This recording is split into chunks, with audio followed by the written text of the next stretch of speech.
Hey folks, David Stewart here. I'm going to start this video up with a little bit of an anecdote, a little bit of a story.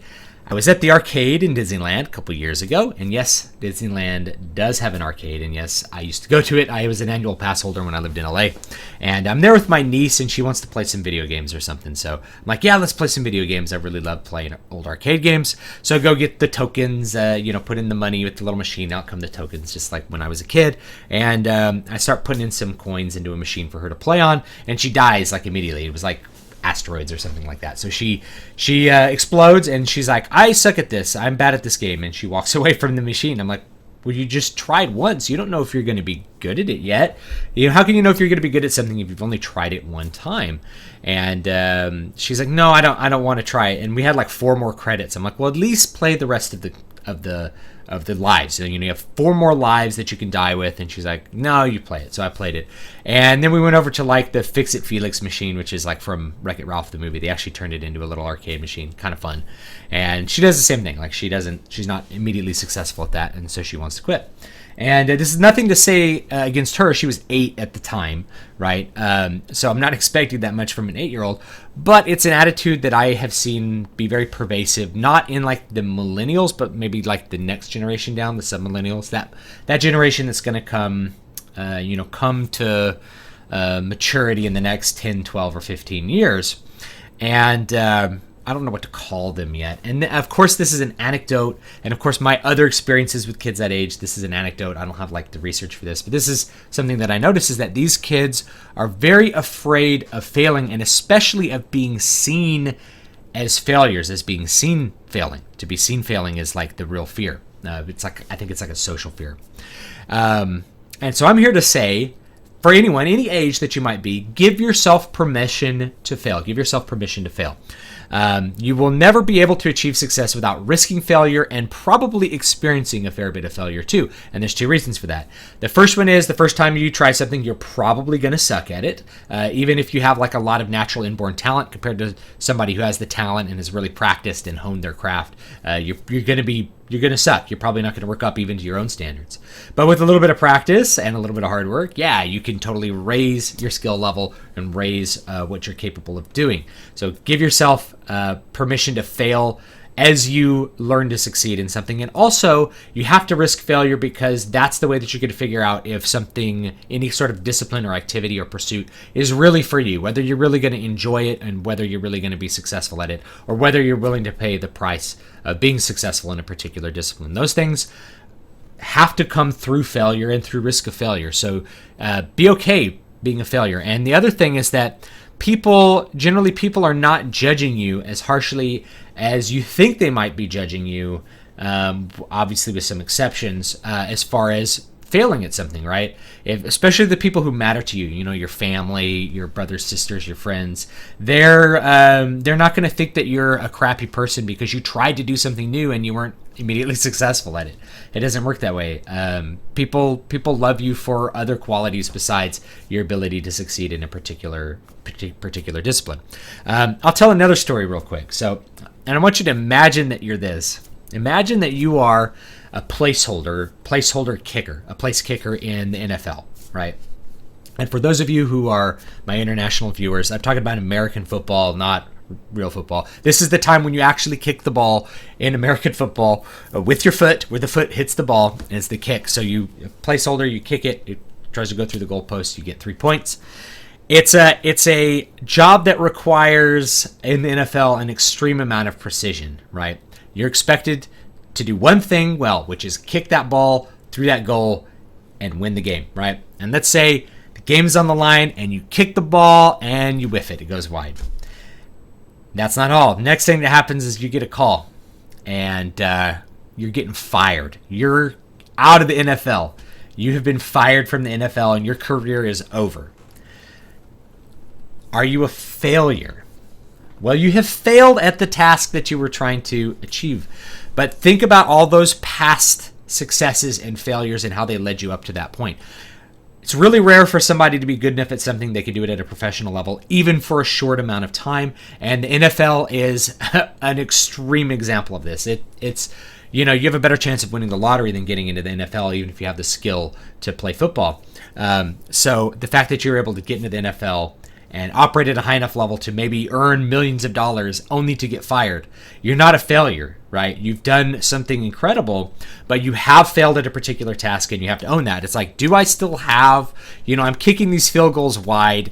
Do I still have the skill and the power necessary to do my job? And if the answer is no, maybe it's time to find a new career. Now, this story is actually, probably describes lots of place kickers in the NFL, but there's one in particular I'm thinking of, which is a guy named Chris Boynell, who played for the Dallas Cowboys and the Philadelphia Eagles, and I think the Chicago Bears during the 1990s.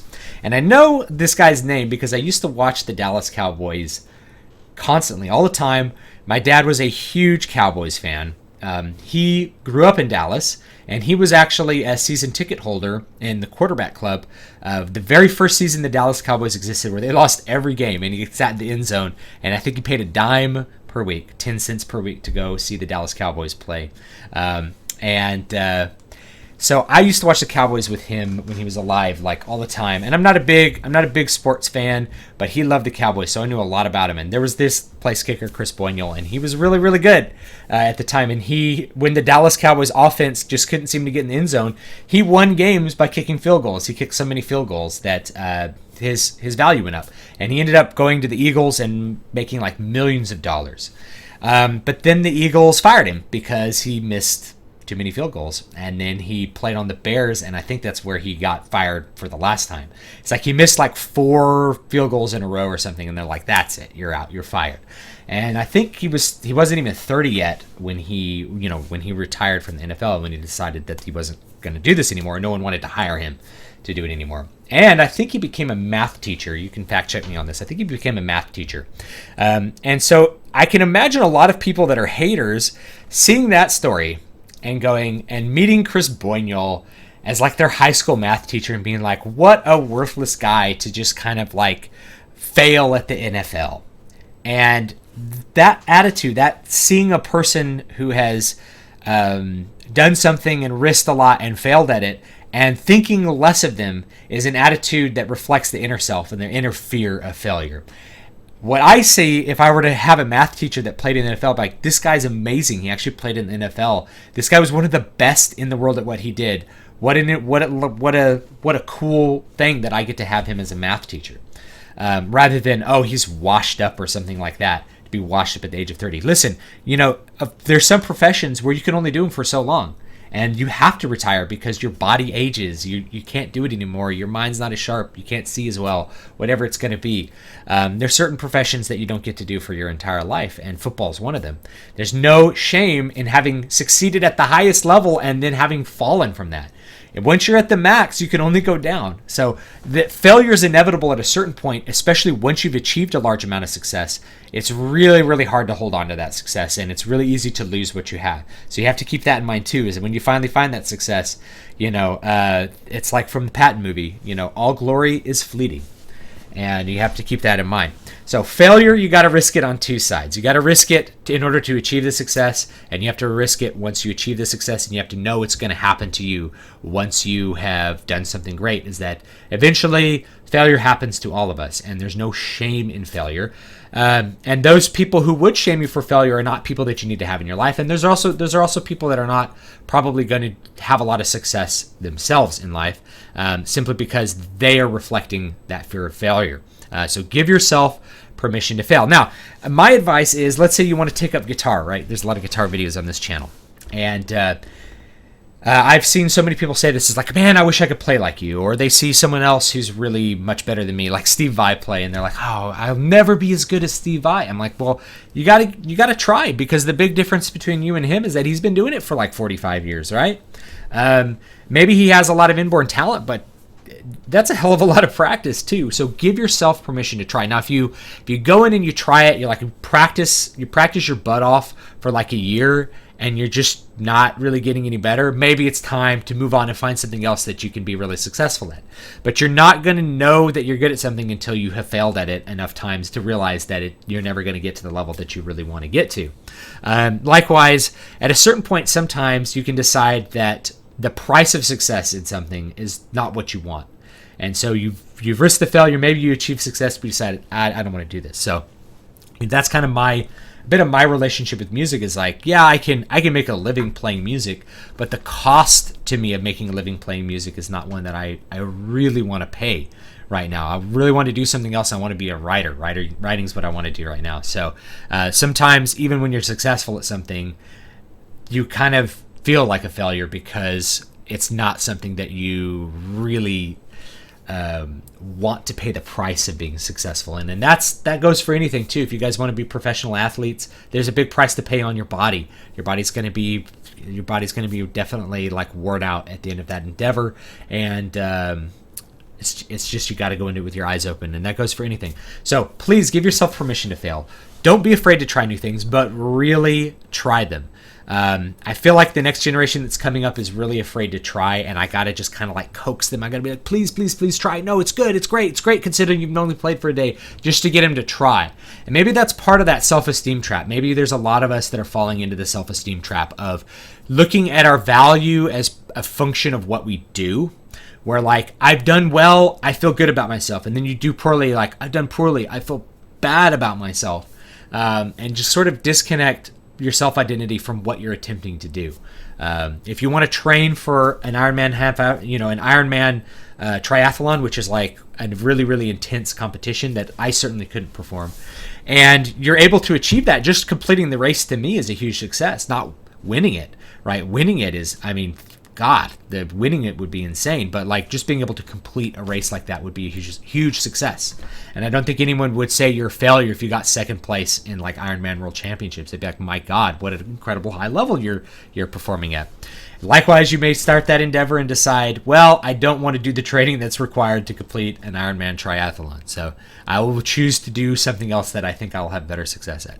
So that's all I have to say about that. Thank you so much for watching. Don't forget to like, comment, and subscribe. Please let me know what you think down below. Tell me what you have tried and failed at only to be successful later. Tell me what you tried and failed at to realize you needed to try something else to find success with. And tell me those things even that you think I'm not even going to bother trying with. Like, I could tell you something I'm not going to bother trying with, and I knew I should never bother trying with, and that was playing basketball, because I'm not the shortest guy in the world. I'm over 6 feet tall, but I'm not 7 feet tall, and I'm not 6'6". I'm not the height of the guys who actually play in the NBA, which means I'm probably not going to have a lot of success with that, to at least at a high level. You know, maybe if I had practiced my butt off, maybe I could have played college ball for a while, but that would have been it. So I knew that I wasn't going to do that. Sometimes, I don't think I'm going to be the best at this, and you can try something else that you're going to be successful at. Lastly, before I go, my books are down below. Muramasa's out. Please read it. You could pre-order Prophet of the Godseed, my sci-fi novel. Link is down below. I really, really appreciate it if you pre-order it. That's the best way that you can support the channel and help me do what I want to do, and help me give you these cool pep talks and give you great content about criticism and about writing books and about making music and all the sorts of things that I love to do. So I appreciate it, and I will see you guys next time.